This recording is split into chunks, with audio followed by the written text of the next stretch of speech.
मंच पर मौजूद कॉमरेड दीपांकर भट्टाचार्य, तमाम विधायक और यहाँ मौजूद बिहार के अलग अलग हिस्सों से आए हुए जो हर वक्त में छात्रों और युवाओं की एक प्रेरणा बने हैं और एक ताकत जो हमें जेएनयू जैसी संस्थान में मिलती है कि जहाँ हम देखते हैं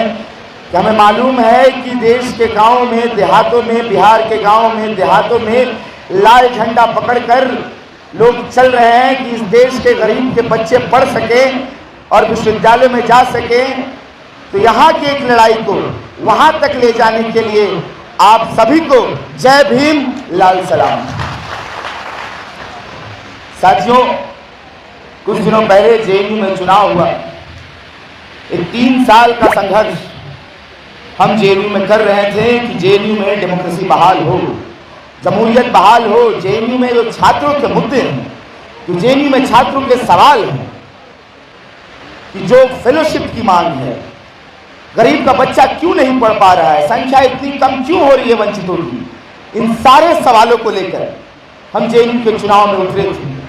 और कई तरीके निकाले गए प्रशासन की तरफ से, कह लीजिए कि पूरी स्टेट मशीनरी की तरफ से, सत्ता की तरफ से, आरएसएस की तरफ से, कि किसी तरह भी ये चुनाव ना हो सके, क्योंकि उनको पता है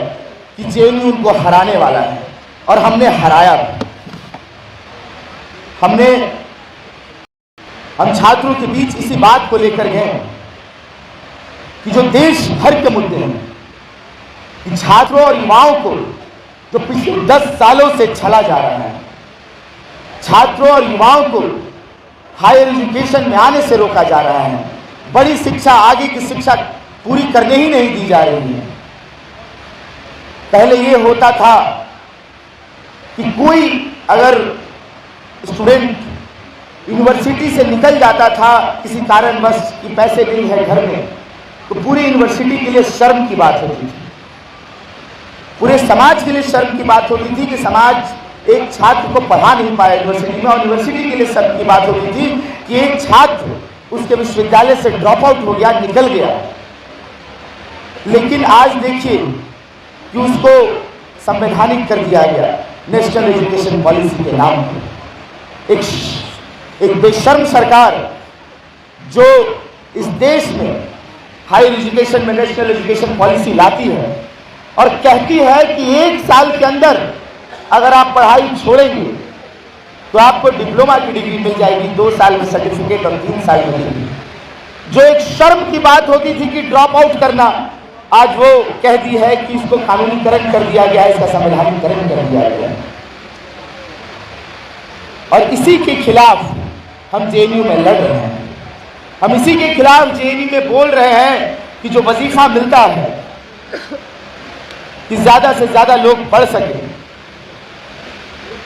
कैंपसेस में जो स्कॉलरशिप मिलती है, रिसर्च में जो स्कॉलरशिप मिलती है, उसको कह लीजिए कि बढ़ाया ही नहीं जा रहा, रोक के रख दिया गया। उसके खिलाफ हम जेएनयू में लड़ रहे हैं। तो जहां एक लड़ाई हमारी आइडियोलॉजी की थी, लाल झंडे की लड़ाई थी, जहां पे हम इस बात को कहने निकले थे कि गरीब का बच्चा, वंचितों का बच्चा, दलित का बच्चा, मजदूर का बच्चा, किसान का बच्चा कैंपसेस में पढ़ेगा, तो वहीं दूसरी तरफ अखिल भारतीय विद्यार्थी परिषद और आरएसएस पूरे कैंपस को बांटने में निकले थे हिंदू और मुसलमान के नाम पर, और जिसके खिलाफ हम खड़े होते हैं। और एक तरफ हमारी आवाज पढ़ाने की तरफ होती है, शिक्षा की तरफ होती है, शिक्षा में बेहतरी की तरफ होती है, वो हराती है सांप्रदायिक ताकतों को और हमारी वहां पर जीत होती है। तो आने वाले वक्त में एक और चुनाव है और जेएनयू ने एक मैंडेट इस सरकार के खिलाफ दे दिया है। जेएनयू में आप भी जानते हैं कि देश के अलग अलग हिस्सों से लोग पढ़ने आते हैं। एक छोटा देश है, उड़ीसा के कालाहांडी से भी लोग पढ़ने आ रहे हैं, तेलंगाना के किसी गांव से भी पढ़ने आ रहे हैं, जम्मू कश्मीर के किसी शहर से भी आ रहे हैं, और बिहार के अलग अलग छोटे छोटे गांव से, देहातों से भी लोग वहां पढ़ने आ रहे हैं। और वहां पे लाल झंडे की ताकत है, वामपंथ की ताकत है कि इस तरह की डेमोग्राफी कि देश के तमाम हिस्सों के लोग पढ़ सकें, ये हमने बनाया है, ये हमारी जीत रही है। और वहाँ कह लीजिए कि वो एक मैंडेट देता है और वहाँ पे जो जेएनयू यूनिवर्सिटी बन के आता है, इन तमाम राज्यों की बकौल एक आवाज़ रहती है, इन तमाम राज्यों के छात्रों की आवाज़ रहती है। तो आने वाले वक्त में देश में भी चुनाव है और देश में भी चुनाव राज्यों के लोग वोट देंगे। और छात्रों और युवाओं ने एक मैंडेट इस सरकार के खिलाफ दे दिया है कि हम तुमको हराने वाले हैं और हम तुमको एक जगह हरा चुके हैं और हम तुमसे डरने वाले नहीं हैं। और यही 2024 के इस आम चुनाव में होने जा रहा है। थोड़ी मजबूती हमें और दिखानी है। कहते हैं कि ना हम सफर ना हम नशी से निकलेगा, हमारे पांव का कांटा हम से निकलेगा। तो जो हमारे पांव में जो कांटा चुभाया है इस सरकार ने, जो देश को बांटने का काम किया है इस सरकार ने, जो छात्रों के ख्वाबों को मारने का काम किया है इस सरकार ने, जो महिलाओं पर लगातार हमले किए हैं इस सरकार ने, जो दलितों और वंचितों को शिक्षा और रोजगार में जाने से रोका है इस सरकार ने, इसके खिलाफ हमें लड़ना तो पड़ेगा। और एक मजबूत लड़ाई की जरूरत हमें है यहाँ, एक मजबूत लामबंदी की जरूरत है हमें यहाँ पर, एक मजबूत छात्र और युवाओं के मोर्चे की जरूरत है हमें यहाँ पर। और आपकी तरफ से जो मैसेज है, ये मैं फिर से जेएनयू लेके जा रहा हूँ कि बिहार में भाकपा माले तैयार हो चुकी है इस सांप्रदायिक ताकत को खत्म करने के लिए। और हम जेएनयू की तरफ से पूरे देश को आह्वान ये करेंगे कि आप भी तैयार हो जाइए बिहार के तर्ज पर, लाल झंडे के तर्ज पर, कि ऐसी फासिस्ट सरकार को,